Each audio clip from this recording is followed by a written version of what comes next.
Here we go. Recording in three, two, and one. This smells of old time geekery. Welcome to episode 232 of Nerdery Murdering. Big 232. I'm Zig with your nerdery. And I'm Jeffrey with the Murdery. Welcome to another week of the highs and lows, the ups and downs, the good and the bad, and the nerd and the murd. I'm going to throw a shout out right here, right now, because our good friend Chuck just messaged me and said, "Hey, are we golfing at 2?" And I said, "Yes, sir, we are. And I will Yes. see you on the course. So make sure Woohoo. you're awake." Yeah. You know, I Maybe we should let him have some of our unedited stuff. Just give him access so in case he needs to go to sleep. Maybe, maybe. I finally heard somebody describe why golf is as hard as it is, and I'd never really thought about this. Golf is a game of degrees. Mhm. If you alter your swing, the ball, the tee, anything as much as 1 degree, you'll Yeah. screw up what you're doing. Yeah. If you are not perfect on your shot, you will go all over the place. And that's one of the things I'm facing right now. I'm hoping to get to the range a little bit early today because I got to figure out what's wrong with my drive. I can't drive right now. I'm chunking it. I'm doing worm burners. I'm not getting anywhere with it. My irons are fine, mostly. I'm not great with them, but they're fine. I got to figure out my drive. The drive is so important on any hole on a golf course because it's getting you as close as you can to try to get that score. So I've got to get there and figure it out. I've been like a week now of terrible golf, terrible golf for me. So, but I'm having fun. I don't care. I've only lost my temper once. It's so easy to do. You get so mad at it. You're still, yeah, every time you talk about this, it's like, yeah, I want to play this game even less now. Yeah, but I want to play it more. I Golf is the know. golf is the only game I know of that when you're really, really good at it, you want to play more. And when you're really, really bad at it, you want to play more. I'm telling you, it's that euphoria of that one shot that happens, and it just erases all of it, and it's just I don't know. For me, I'm outside, I'm with friends, I'm having The fun. being outside the park like experience, that stuff sounds awesome. See, and maybe you should do what Michael Shanks over at Two Geeks and a Microphone has done and try disc golf. No, it just stops my walk. Who It's who interrupting some my walk. somebody wrote that book, A Good Walk Ruined, and it's a book about golf. Yeah, yeah, it I, is I a don't good. remember who But wrote then that. again, I also grew up next to a forest, and that was one of the things I like to do is just walk around the forest when I was a Yeah, kid. Just start walking. So maybe that's my problem. Maybe it's because I grew up in the woods. maybe. I don't know. I don't know. I have fun doing it. I can't wait to I haven't seen well, I saw Chuck last week when we had the release party for the book, Prime Numbers, by Yep. the way. Um but yeah, I saw him last week for that, but I haven't golfed with him in 2 or 3 weeks. He's been busy, busy. So I was really happy that he's able to meet with me today. So I think Billy and Faith are coming with us too. So we'll probably have a nice group to hang out with and have fun and swear a lot and Nice. See, all that yeah, stuff. yeah. Have some nice drinks, some nice lunch. Yeah, probably won't. Probably not any lunch. We don't generally eat on the course. But drinking does occur. I Yeah. just I don't drink as much on the course. Used to be when I before I headed out to the course, I made sure that we had our cooler stocked with beer, and I had that on the course. But honestly, it's been so hot this summer, Yeah. You and might still so hot. I go with water. yeah, you might be hurting yourself. Yeah, yeah, and I would notice that if I took beer or if I just took my Diet Pepsi with me, because I would do that, I would take Diet Pepsis with me and fill up my little mug, my nerdery and murdery cup. Um, yeah, I would just be in a lot of pain afterwards. But I noticed if I drink water, I'm in a lot less pain afterwards. So I generally have been taking water out with me now. Billy, everybody else they drink beer out there or drink whatever. If Fireballs for whatever reason, which I don't understand, is a big thing down here. I don't understand that, but it's huge, Just a huge. This is a regional thing. Everybody's into I, fireballs. I guess so. It You was like Austin. It was like Austin in the early 90s. Everybody was gaga over Zima in Austin. And we couldn't figure out why. Zima. Yeah, and not just like the regular flavor, like all of the flavors, the gold. That or they Everybody in would put Austin was gaga over it in that or they would put a little shot of grenadine in there. uh-huh. Um, well, and it's the same thing. I don't understand the whole fascination right now with White Claw. I don't. Just don't. I won't. But that's just It's me. it's Zima in a less pretty container. Because I I will think say this, so. the Zima bottles were They gorgeous. were they were gorgeous. It was a brilliant blue and black scheme on the Yeah. Zima bottles. Brilliant blue. That's one of my favorite colors because I think that color is electric blue, which is my favorite color. Hmm. Um, those of you out there that needed to know that, electric blue is my favorite color. Uh, Electric blue. which one of the reasons I always like the song because I like that color. Electric blue is just a very is a beautiful color of blue. But yeah, so I mean I take water out there. I put water bottles in my cooler and that's what I take out because it's just easier. So anyway, so yeah, so Chuck, wake up because as of today, as you're listening to this, you and I are golfing in just a couple hours. So Yeah, there you go. all right, you ready to take it off?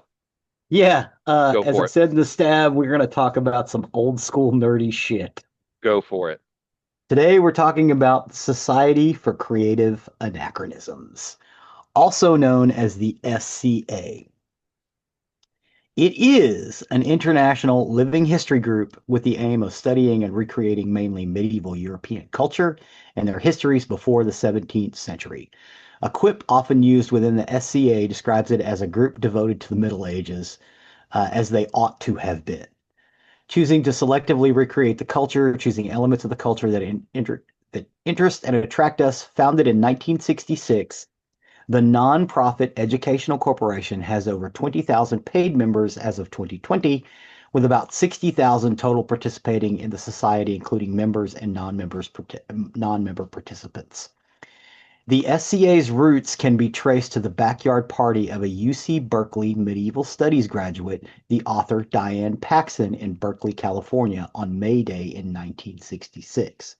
The party began with a grand tournament in which the participants wore helmets, fencing masks, and usually some semblance of a costume, and sparred with each other using weapons such as plywood swords, padded maces, and fencing foils. It ends with a parade down Telegraph Avenue with everyone singing Green Sleeves. The SCA still measures dates within the society from the date of that party, calling the system Anno Societatis. Society. I can't speak Latin, dude. I just It's all right. can't do it. That's all right. That's all right. In the year of our society. For example, 2009, May 1st to 2010, April 30th, was ASXLIV, or 44. The name Berkeley Society for Creative Anachronisms was coined by science fiction author Marion Zimmer Bradley, an early participant, when the nascent group needed an official name in order to reserve a park for the tournament. Berkeley was dropped from the group expanded. Three other co-founders were science fiction authors Poul Anderson, his wife, writer Karen Cruz Anderson, and their daughter Astrid. Okay, this May Day in 1966 is also the beginning date for Renaissance fairs. The two things were born from the same event.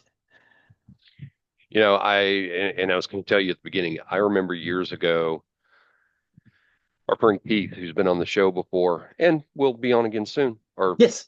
actually in the past, he will have been a couple episodes ago, but he'll be on again. But anyway, bygone. Yeah, we book into Um, the episodes he's going to be on. So he'll be on one. It's like, oh, you got him again? No, we recorded in the same day. We just split the episodes up. yeah, for ease.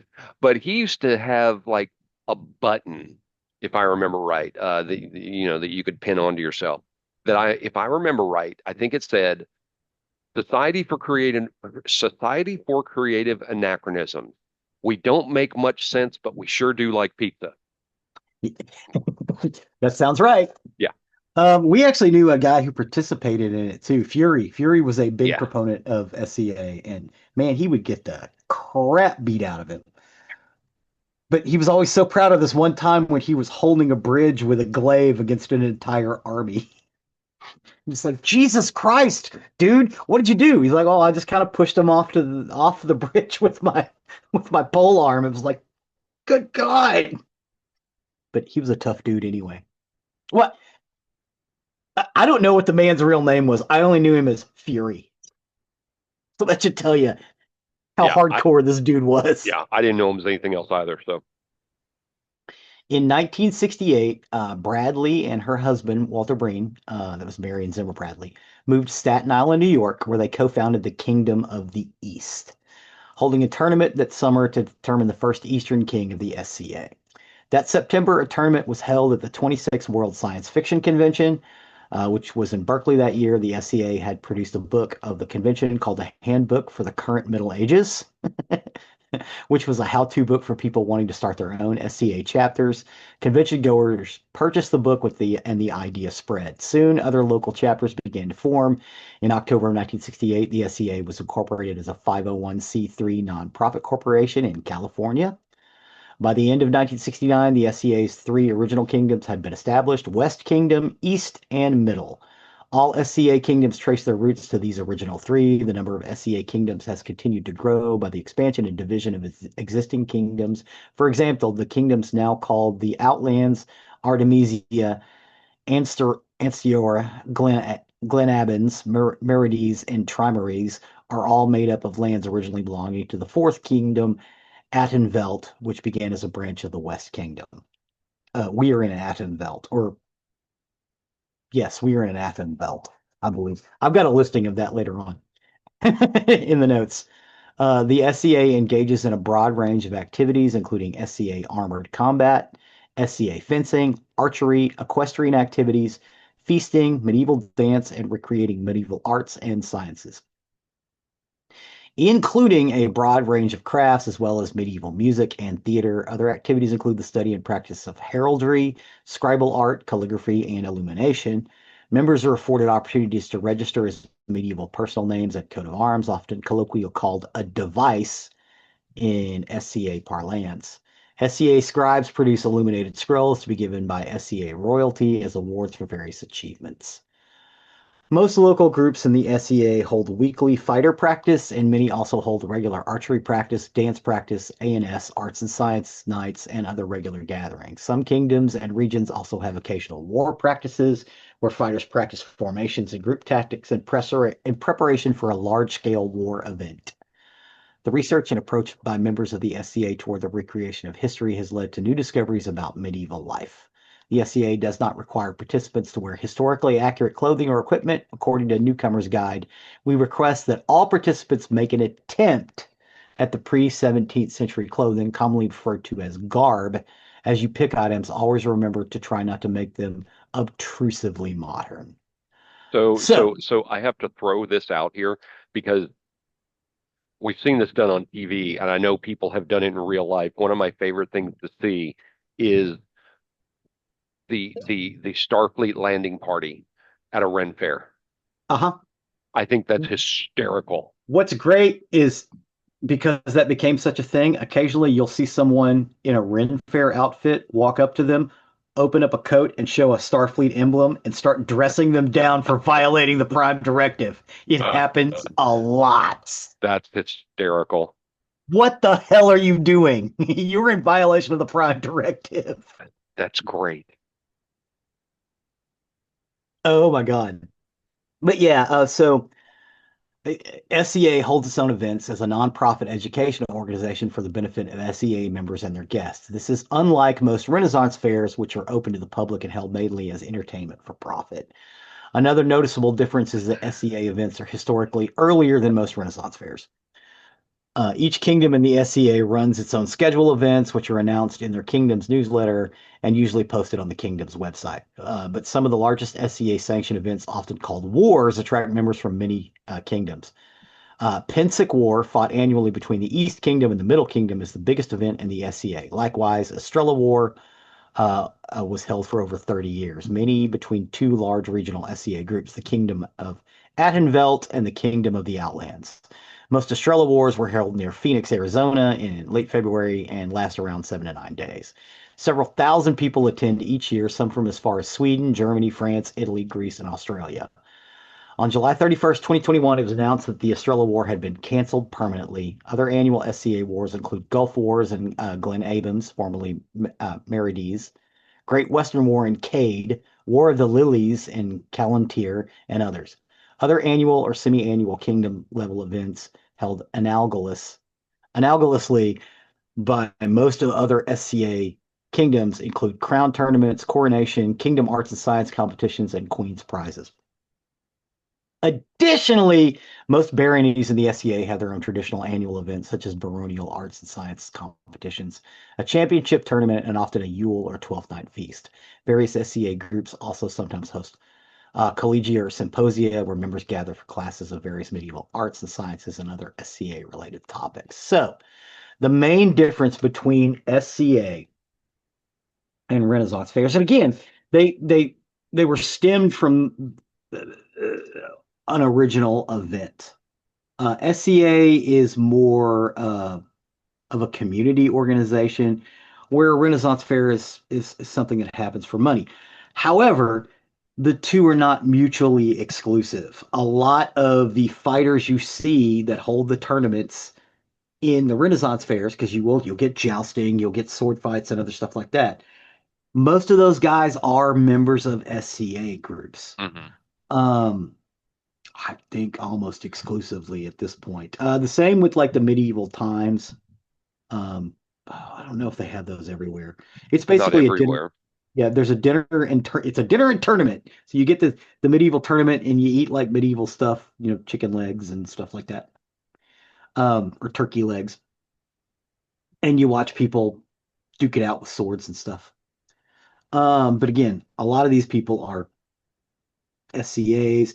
This is full force geekery. When you wanted to know what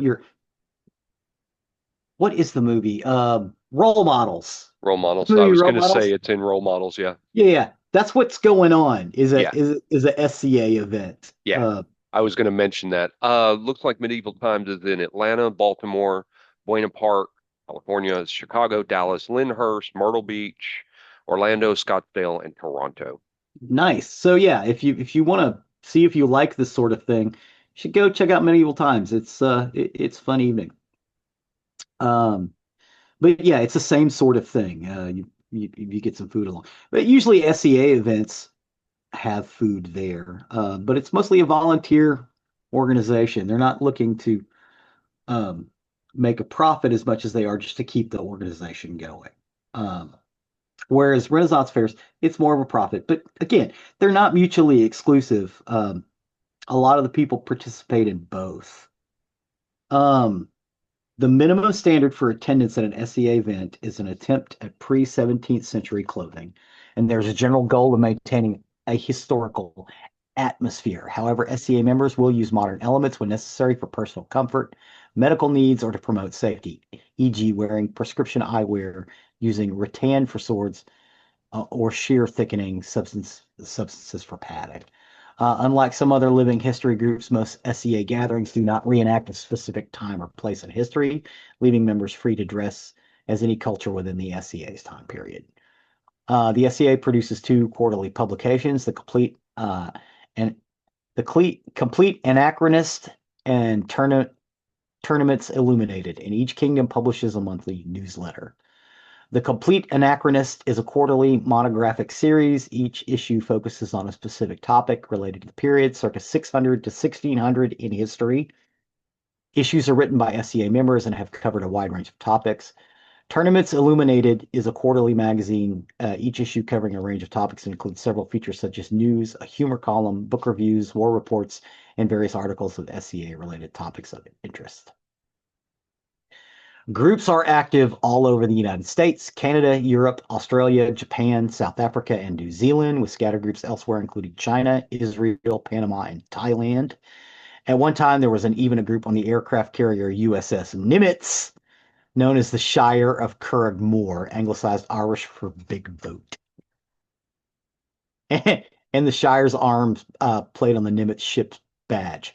There's also an active chapter in South Korea, the stronghold of Warriors Gate, with a mix of active duty military personnel from several services and military connected civilians. There are also non territorial groups, usually called households, which are not part of the society's formal organization, the largest of which is the Mongol Empire themed Great Dark Horde. So these dudes will show up to SCA events as Mongols. I love that so much. Again, it's like the Star Trek people. The West Kingdom was created when the society originated in 1966. It currently includes Northern California, most of Nevada and Alaska, as well as Japan, Korea, and the Pacific Rim, excluding Australia and New Zealand. The Kingdom of the East was created in 1968 in the United States. It covers eastern Pennsylvania, eastern New York, Delaware, New Jersey, Connecticut, Rhode Island, Massachusetts, Vermont, New Hampshire, and Maine. In Canada, it covers parts of Quebec, Prince Edward's Island, Nova Scotia, New Brunswick, and Newfoundland. The Middle Kingdom was created in 1968, and it currently borders and includes Ohio, Indiana, Illinois, Lower Michigan, and parts of Kentucky and Iowa and Ontario. The Kingdom of Attenvelt was created in 1971. It originally encompassed all the lands between the East and West Kingdoms and the Middle Kingdom, and now consists of the state of Arizona and northwestern part of Nevada. The Kingdom of Merides was created in 1978 from the Kingdom of Attenvelt. It borders currently encompasses Alabama, southwestern Kentucky, almost all of Georgia, east and central Tennessee, and a bit of the panhandle of Florida. The Kingdom of Cade was created in 1978 from the kingdoms of the West. It currently encompasses Southern California, the Las Vegas metropolitan area, and Hawaii. The Kingdom of Anistora was created in 1979 from the Kingdom of Attenvelt. Anistora covers Oklahoma and most of Texas, as well as the International Space Station. Nice. Yeah, I read that. I was like, oh yeah, I got to read that out. And there are several other kingdoms. There is a part of Texas that is in the Kingdom of the Outlands was created in 86 from the Kingdom of Attenville. It encompasses New Mexico and Colorado, parts of Wyoming, Nebraska Panhandle, El Paso County, and the Hudspeth County in Texas. So a little piece of Texas is in the Outlands Kingdom. And there are other parts which consist of Europe and Africa and the Middle East. There's a lot of this going on. These different kingdoms. And of course, you've got different households which go to these kingdoms to fight it out. That's kind of part of the deal. Um, I've been in and around this thing for years. I have never been a participant because I don't want to get the shit beat out of me. I have done some practices with some of these people. These are all theater people, Hmm. musicians, science fiction writers, um, a lot of actors, a lot of D&D players. It's just a way to go have fun. Sure. It's different from LARP, which is actually, I think, bigger than SCA now. Um, Well, and LARP do other things as well. You've got LARP that do vampires yeah, and, all kinds of different things. yeah, but I mean, SCA is basically doing tournaments and warfare and stuff. With rattan swords with padding on them, what they call safer swords. And the archery is they actually are shooting arrows, but they're tipped with tennis balls. So they don't fly great, but if you get hit by one, you got shot. It's going to sting. Yeah, it's gonna hurt because they're using Welsh longbows, and those things got a lot of damn power behind them. Um, but yeah, I mean, and these guys will sometimes they will field armies of a couple thousand people and just go to town. Most of it is smaller than that. Most of it is a lot smaller than that. You're looking at maybe a couple hundred people at most. But in some of these wars, you might have 3,000 people there clashing. And of course, they set up tents for food and they try to keep the food as period as possible while maintaining cleanliness and safety, which the medieval people were not concerned about, whereas we are. Um, but you get some good stuff and they have a good time. It's a really great way to nerd out. And if you were ever interested in it, you can go. I've listed their website and And in our YouTube page, I've also listed basically things you need to know about it. There's a quick reference guide. They want people to join. They are actively recruiting members all the time because people get too old to go fight in combat. You know, Sure. I wouldn't do it. not today. I seriously considered it in my 20s, but it was like, no, I don't want to. I don't think I can take it. I'm, I'm, I'm in my 50s now. That's not a thing for me. I wouldn't mind going to see some of it, maybe helping out. Um, Shit, I wouldn't even mind volunteering, doing some cooking. That might be fun. Or, pretending to make armor or actually making armor. But yeah, this SCA is something that's been around for a long time, since the 60s. It is old school nerdery, and they do like pizza. Can confirm. But Cool. yeah, it's a lot of fun. Yeah, I think you should check it out. We've talked about Renfest before in our Hmm. show, and now this SCA, the SCA, it's a separate offshoot, but they are closely related. Yeah. Um, I've always heard it's a lot of fun. I like to go see one, but um, I think it's fairly fascinating, and especially like you said, knowing Fury from so many years ago, how really in I think Keith told me once that there was this whole park that they used in Austin, which had like no lights whatsoever, and they would do it Hmm. in the middle of the night. Hmm. So very interesting, very interesting. So thanks for spotlighting that. I think it's Sure. something that's really cool, and I think people would enjoy learning more about and seeing. So Yes. definitely check it out. Yes. Cool. Definitely check out the YouTube playlist because again, it's basically SCA 101 is the first video. It's an online class on how it works. That's cool. Awesome. Well, thanks for that. Sure. With that, we'll step over to the murdery side of the house. Murder. For today, I got my information off News Nation, Medium, The Charlie Project, ABC News 28 Tampa, and Fox 13 News Tampa. And this is the story of the disappearance of Zackary Bernhardt. Zackary Bernhardt. Yeah, we've covered disappearances from time to time, and I think they're very important when I come across ones like this. That these stories keep going and going and going and going until the outcome of the disappearance is discovered, until the person is found. I hate to say it, regardless of whether they're alive or dead. Um, these stories need to keep getting told. The information needs to keep getting out there because at some point, somewhere, somebody's going to go, "Oh, hey, I know that guy, or I know that girl, or I am that guy or that girl." I think That has these are. happened in a few occasions. It's It like, oh my has, God, that's me. yeah. So we talked at least about two of those that I recall correctly, or if I recall correctly, but. Zachary Bernhardt was born on December 18th, 1991. His birth certificate listed no father. At the time, his mother, Leah Hackett, was just 20 years old, and she was living in Lakeland, Florida with her boyfriend. But shortly after Zach's birth, the paternity test revealed that this boyfriend was not the biological father of Zach. And this was and this was a surprise to the boyfriend that would cause them to break up. So Leah packed up and moved out. To this day, no one in Leah's family will say who Zachary's real father is, or if he even knows he has a son. Um, but with no father in the picture, Leah gave Zachary her mother's married name, which was Bernhardt.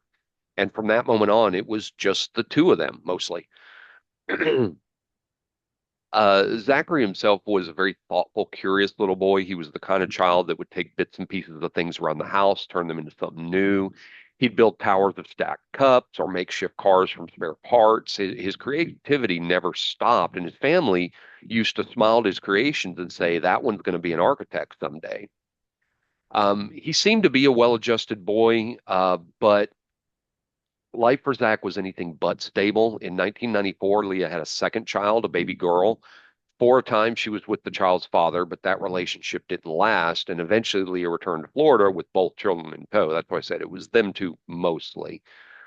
Then came a moment that raised eyebrows even years later. During a visit with her ex, Leah left both children, including Zach, with him and asked if he'd watch them while she stepped out for a bit.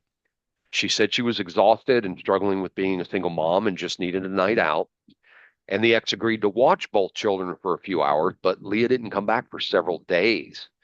The man would later fight for custody of his daughter, believing that Leah was far too irresponsible to care for their child, and he'd win. And then from that point on, Leah had little to no contact with her daughter ever again. So it was just her and Zackary. They bounced from place to place through eviction, financial struggles, temporary shelters. And by the time Zackary was 5, he had already lived in more places than most kids his age could even count. His life was just a patchwork of brief stability, sudden moves, and the constant shuffle of new adults entering and exiting his world. In 1996, Leah moved into a district in Tampa known for its nightlife, and there she met a 22-year-old young man and moved into his apartment at Mallard Point on 4th Street, but Zackary didn't come with her. Instead, Zackary lived with Leah's sister in Plant City. This was not unusual at the time. It was fairly common for their family to take turns caring for Zach while his mother stumbled away through her life. But Leah's relationship with this new man was volatile, even violent, with him ultimately being charged with domestic battery in an incident where he shoved Leah. By November of that year, they had broken up, with Leah remaining in the apartment by herself. The following year, in May of 1997, Leah's sister tried contacting her at this apartment, and she wanted to get in touch with her as she had been caring for Zackary for about a year. So she dropped Zackary off for a year. Wow. But there wasn't any sign of her. There wasn't any. She wasn't at the apartment. She wasn't reachable by phone. So they thought something horrible had happened. So she was reported as to the police as missing. Leah had threatened suicide in the past. She drank heavily and had shown up for work in 2 weeks. But a few days later, Leah resurfaced like nothing had happened. Eventually, Leah and Zackary ended up in a crumbling apartment complex in downtown St. Petersburg, and one of the owners, Richard Martinez Jr., made Leah the apartment manager in June of 1998. In return, he paid her rent and utility bill. Outside of this, she had no job and no income. But just 3 months later, Martinez fired her, and this was not a quiet fallout. Leah filed a complaint in court, alleged that during a heated dispute, Martinez ripped off her shirt while trying to take the apartment keys from her. So the judge ordered Martinez to have no contact with her. From there, Leah and Zach moved in with a friend at Windtree Village in High Point. Zach was pulled from Lakewood Elementary and enrolled in the first grade at Frontier Elementary in Largo. And this is where LaRue Pearson, his teacher, met him. And she said, quote, he was a sweet little boy, quiet, well-mannered. If another student was upset, Zach would ask what he could do to help. He just had that empathy and that heart. Just a sweet kid all around. Yeah. LaRue Pearson met with Leah once and walked away thinking she was a devoted mother, but then there was something strange. Leah told Pearson that she was dying of cancer, which raised eyebrows when Pearson later saw Leah on TV. I didn't have a whole lot on that, but little plot twist here. Leah was not dying of cancer. Yep. Not really sure why she made up such a lie. We really don't know. Maybe it was for attention and sympathy, but honestly, sympathy can only go so far when you're caught in a lie. Leah would soon be evicted from her apartment for non-payment of rent, so she and Zach had to move once again, this time to the Savannah Trace Apartments on Drew Street in Northeast Clearwater. This was a very quiet neighborhood, and it was settled between the waters of the Gulf and Tampa Bay. And at this point, things kind of seemed to be stabilizing with them. Zach was enrolled at Eisenhower Elementary School, which was nearby. Leah took a night shift job. She helped organize a school carnival. And by outward appearances, everybody really kind of thought she was finally trying. School staff members said they remembered her being engaged and involved. And Zach's principal even described her as, quote, a parent who showed up. Um, Friends and family described her as a doting mother, devoted to Zackary and always by his side. Her mother, Carol, said she noticed something changed after the custody of the loss of her daughter. And that's when Leah started to begin treating Zackary like that's all she had left in the world. Um, At 29 years old, Leah had a bit of a reputation for partying in her earlier years, but by all accounts, now she was trying. She was trying to provide, trying to settle, and trying to build something stable for Zach. And then, unfortunately, just like that, he was gone. Um, it was a Monday night in Clearwater. Um, it was a very humid night, even after midnight. And inside Leah's apartment, she had decided that she was going to stay awake through the night, which was something she was already very used to doing. She didn't have to work that evening, which was unusual for her. She usually worked the night shift, but she stayed up anyway. According to her family, Zach had complained about being late to school too many times and he didn't want to be late for school in the morning. Leah had overslept before and she didn't want to risk it again. So instead of going to bed, she just kind of kept moving. She Just would stayed up. clean. Yeah. Yeah, she was cleaning. She took out the trash. She wandered around the complex. Yeah. She'll go to bed when she drops the kid off. Yeah. And then sometime between 2 and 3 a.m., Leah decided to step outside for a cigarette. She said she checked on Zach before she left and said he was Hmm. asleep in bed, very peacefully asleep. And Hmm. then she stepped out. What happened next is very much debated. Leah said she felt the heat pressing in on her, and in a very spontaneous decision, she made her way to the pool in the center of the apartment complex. She wasn't wearing a swimsuit, and she just slipped into the water and swam a few laps, just enough to cool off and to pass a little more time. Yeah. She said she then walked back to the apartment, changed in dry clothes, and peeked on her son again, but this time his bed was empty. So at first, Leah told police she thought Zach might have just rolled out of bed. She did search his room. She called his name, but there was no answer. She tore through the rest of the apartment. There was nothing, and that's when panic set in. So she called 911. Next, she called her mother, very hysterical over her missing child. And Leah's mom said, "quote She was all upset and crying and told us that she couldn't find Zackary, that someone took her baby. We just figured he went hiding with one of his friends, and that when we got over there, they would have found him. Unfortunately, this is not going to be the case." So what's debated is exactly how long Leah was outside has never been firmly established. In some versions of her story, she was only gone for 15 minutes. In other versions of her story, it may have been close to 2 hours. What's not in question, though, at some point during her window that she was gone, an 8-year-old boy vanished without a trace.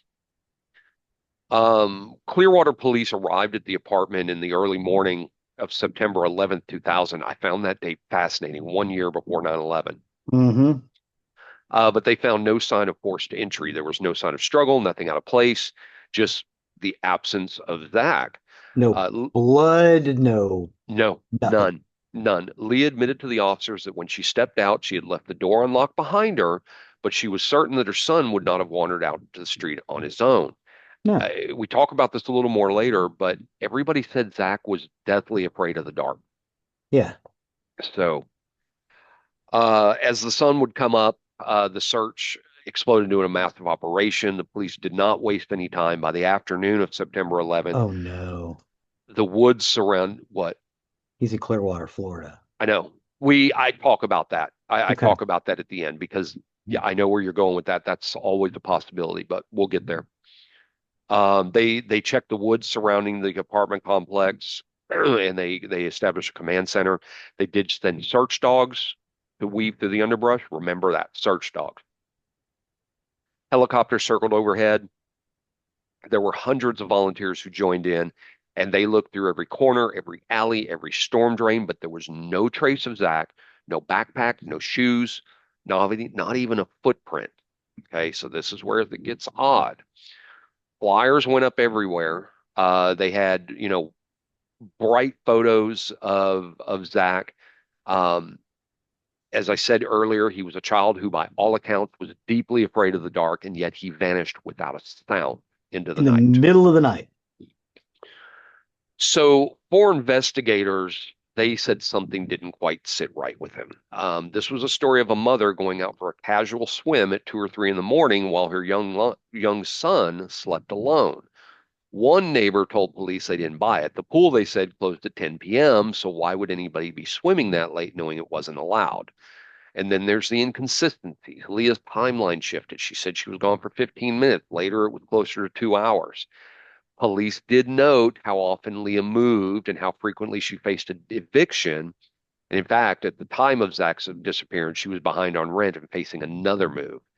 So this raised questions to investigators about stability and possible motive, but Leah held firm. She insisted she was innocent and that she had nothing to do with her son's disappearance. The press were all over this. Public response was very swift and emotional. Parents held their children tighter, tips flooded in, but nothing led anywhere. Zach's biological father, who I said was never involved in his life, was ruled out early on and has never been considered a suspect, which left investigators circling back to the one person who had last seen Zach alive, Leah. Authorities would later go on record stating they believe Zach disappeared under suspicious circumstances, and many within the department believed Leah Hackett knew more than she was saying, but there was no physical evidence, no confession, no eyewitnesses, and no Zach. So that's what's kind of weird about this. You would expect there would be footprints or something. Um, so in the early days of the investigation, the suspicion was largely centered on those closest to him, especially his mother. But as the months turned into years, other names began to surface, and some tips were from the public, and others kind of came from dark corners of confessions, rumors, and very disturbing coincidences. And one of those was Kevin Jalbert. In 2001, just a year after Zach vanished, Jalbert, a Clearwater resident who lived near the Savannah Trace apartments, made a very chilling statement to an acquaintance. He said he was a child murderer. The acquaintance went to the police, and authorities launched an undercover operation to see if there was truth behind Jalbert's words or if he was just another man seeking attention. In September of that same year, Jalbert attempted to solicit an undercover officer for the abduction, sexual assault, and murder of a child. Thankfully, he was attempting to hire an undercover police officer and not someone else. Otherwise, there may have been another victim in this story. When investigators searched his property, they found a disturbing cache of child sex abuse materials, which was evidence that suggested a deeply troubled individual. Jalbert was arrested, convicted, and sentenced to 40 years in prison. But what caught investigators' attention wasn't just what he said, it's what he showed them. So Jalbert took detectives to the Savannah Trace apartment complex, and he claimed to have abducted a child from there. However, when pressed for the details, the story started to crack. He couldn't identify Zach's specific apartment. He couldn't remember what the child was wearing, and the more he talked, the more inconsistent it all became. But the implications were serious enough, they administered a polygraph, and he failed. That doesn't mean he did it. Polygraphs are not admissible in court, but it does lead them to dive further when somebody fails. When they asked him directly about Zach, he denied any involvement. He maintained that he had nothing to do with that case. They did get DNA evidence in Zach's disappearance that didn't match Jalbert either. Back when Zach had been reported missing, authorities had collected DNA from the crime scene, the apartment, but the specifics of this DNA, like what kind of DNA, has never been publicly disclosed.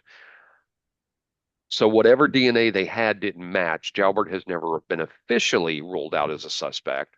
So we don't know if he was involved in Zackary's disappearance. However, Jalbert claims to be a serial killer. His sister tells a different story. She says Kevin is a chronic liar, that he's prone to investigation, that he says these things for attention so that he can feel powerful and control the narrative, even behind bars. So, where does that leave us? We got a man in prison for unspeakable crimes who claims involvement in Zach's case, but couldn't back it up. There's a failed polygraph, no DNA match, and a case that's still wide open. And it was Um, on the news. it was. In the years following Zach's disappearance, there were several other leads and potential suspects that have surfaced, each adding more complexity to an already perplexing case. One particularly disturbing incident occurred in January 2002, just over a year after Zach vanished. There was a 5-year-old boy that was abducted from the same apartment complex, Savannah Trace, and witnesses reported seeing a man in a white pickup truck with ice cream symbols to lure the child. Um, this is the stuff you'll kind of only see in movies, but thankfully, the boy was later found alive in a dumpster behind a closed restaurant approximately 65 miles from where he'd been taken. It Hmm. has been assumed that he was likely sexually assaulted, but he managed to escape and flag down a passing motorist. However, despite the similarities in location and circumstances, authorities say they do not believe the abduction was connected to Zach's case. Kind of crazy to think about. What are the chances Kind of two a young that's boys would disappear from the same it's kind of apartment a complex just a year interesting apart? coinky dink. Yeah. Yeah. Yeah. Apparently, the chances aren't impossible, but there was another lead in September of 2001 when a photograph was discovered in the parking lot of a grocery store in a mountain town about 55 miles west of Denver. The image depicted a bound and bruised blond boy who bore a striking resemblance to Zackary. However, despite extensive investigations, police were unable to determine the identity of the child in the photo or whether it was connected to Zackary's disappearance.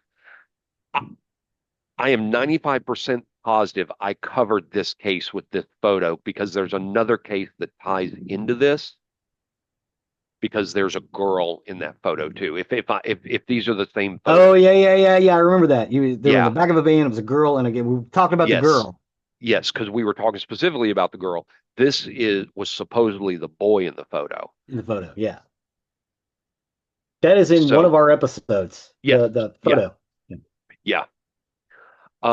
In a more recent development, there was a photograph on social media that showed a man who appeared to be a random drifter in Ocampo, Mexico. People were very quick to point out that he resembled an age progressed image of Zach. The resemblance was striking enough to catch the attention of Zach's family, with his cousin expressing that her heart stopped upon seeing the image. However, authorities have not been able to establish any concrete connection between this individual and Zach. Um, so all these leads are very intriguing, but they've yet to provide definitive answers. As of April of this year, 2025, the disappearance of Zackary Bernhardt is an active and unsolved case. He's the subject of Florida's longest running Amber Alert, which continues to be active. Despite extensive investigations, including searches and public appeals, no definitive leads have He'd be emerged to explain his disappearance. he'd be 33. 33. Wow. Yep. Okay. Zach's mother, Leah Hackett, has since relocated to Hawaii and has changed her last name to Hansen. At some point, she just stopped being involved in the investigation. Early on, authorities considered the possibility she might have more information than she disclosed. As I said, her timeline and details about the night changed multiple times. This inconsistency, paired with the bizarre detail that she went for a swim fully clothed in the middle of the night, fueled the ongoing suspicion. It is important to note, though, that Leah has consistently maintained her innocence. No charges have ever been filed against her in connection with Zach's disappearance. Yeah. I mean, and also she was staying up so she wouldn't run late. It is distinctly possible that she leaned in up against a lawn chair and fell asleep. So she Possible. may not know how long she was out there. Yeah. There's also the chilling possibility that Zach was kidnapped by a complete stranger. A random abduction that happened during a short window of when Leah stepped out of the apartment. And while this is rare, stranger abductions do happen. It's very rare. But what's particularly unsettling is that another kidnapping reportedly took place in the same complex. Could it be someone in the area that had been watching them and waited Mhm. for the right moment to strike? Um, on the night of September 11th, 2000, when Leah was unexpectedly off work, that moment may have come when she stepped out, and perhaps the abductor seized the opportunity and then Zach was gone. Another theory, you mentioned this, it's very deeply tragic, is that Zach may have wandered away from the apartment on his own. Florida's landscape is covered with lakes, canals, and other waterways, and many of them just steps from residential neighborhoods. As I said, Savannah Trace Apartments is on Drew Street, which is a road that runs between the Gulf of Mexico or Gulf of America, whatever you want to say. I don't, and Tampa Bay. In between are countless bodies of water, and with them, the ever-present danger of alligators. Yeah, not just alligators, but escaped ball pythons too, which Yeah. get big enough to eat small children. You know, could Zach have woken up in the middle of the night, realized his mother wasn't home, and gone outside in search of her for her? It's certainly within the realm of possibility. He was only 8 years old, but if that was the case, you would think dogs would have picked up his scent. There was Exactly. no trace of him, no clothing, no shoes, no sign that a child had made his way toward any nearby water. And again, as a reminder, Zach was reportedly terrified of the dark. Hmm.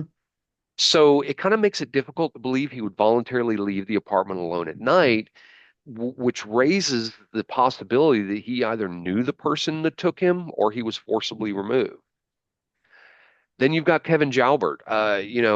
He might have been guilty of something more than he was convicted for. He lived near Zach and later told an undercover police officer that he had kidnapped and murdered a child from Savannah Trace. He did Hmm. eventually recant that confession, but the damage was done at that point. Authorities did discover he was guilty of multiple crimes involving children.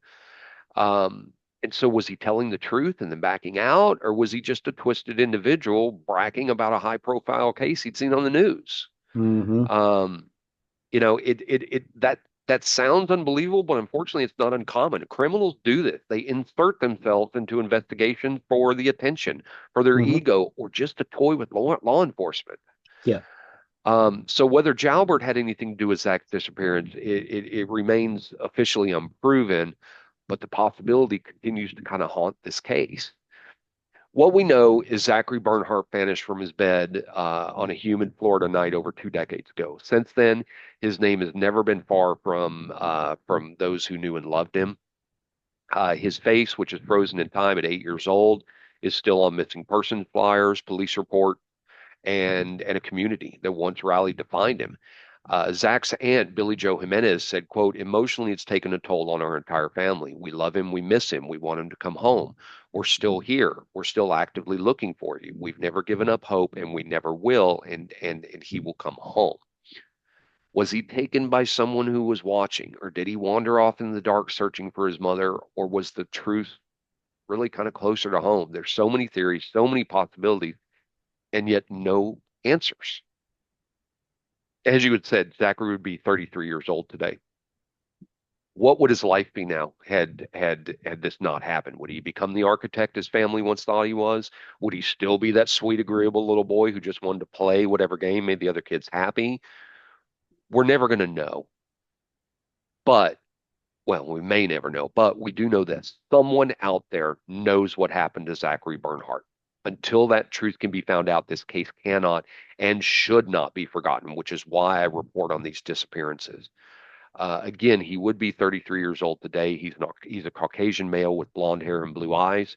He has scars under his chin, between his eye on the bridge of his nose, and on the right side of his upper lip. If you know anything about the disappearance of Zachary Bernhardt, no matter how small, please contact the Clearwater Police Department at 727 562 4422, or you can call your local law enforcement agency because someone out there knows. Again, we're talking about a disappearance just 2 decades ago. How does someone disappear off the face of the planet today? Cameras are everywhere. Everyone is an amateur photographer. Disappearing off the grid forever is extremely difficult. Somebody knows something. And that's the story of the disappearance of Zachary Bernhardt. Well, thank you, sir. Like I said, I really like covering these to keep their name in the press somewhere, to keep their name out there, to keep it circulating. Um, I would love for covering cases like this for a family to get closure. You hate for them to get closure with, of course, a tragic end, and you'd really like them to be reunited with their loved one who is alive and gone somewhere. But closure they need, regardless of what it is. They need closure because these families, um, a- they're in pain. They never forget their loved one. And I know Leah stopped being a part of the investigation, but I don't imagine in any way, shape, or form that she has ever gotten over the hurt of losing her Oh God, son. no. Oh God, no. So, so that's my story for this week, and that will take us to the end of another recording week. Well, thank you for Uh, that, sir. Thank you. As always, you can find more about us on nerderymurdery.com. That's our hub. That's everything that's about us. You'll find links, pictures, as well as the link to our YouTube page, which Zig so often updates. Yeah, definitely check this one out. If you're interested in SCA, watch the first video. The other two are different errata. Hey, this is how we do combat. The first one is this is how you join SCA and where the nearest chapter is to you. Awesome. Appreciate your work on all that. Thank you, sir. You can also find the link to our merchandise page, where if you wish to show off your nerdery murdery fandom, please do consider purchasing something from there. You can also find the link to our Patreon, where if you wish to become a patron, our donations from our patron as well as our merchandise sales go to the costs that are associated with this show. It is not free. It is very costly to have our uploads, to have our website and our storage for everything, just to bring these to you week in and week out. So please do consider one of those avenues. We do appreciate each and every one of you. Please and thank you. Something, however, you can do that's completely free and only takes a minute of your time, please leave a 5-star review wherever you can. It helps us and helps others find our content that may be looking for the information we discuss. And last but not least, Chuck, I'll see you on the golf course. You can go to sleep now. Good night, Chuck. Good night, Chuck. With that, I have been Zig with your nerdery. and I'm Jeffrey with your murdering. Cue the music.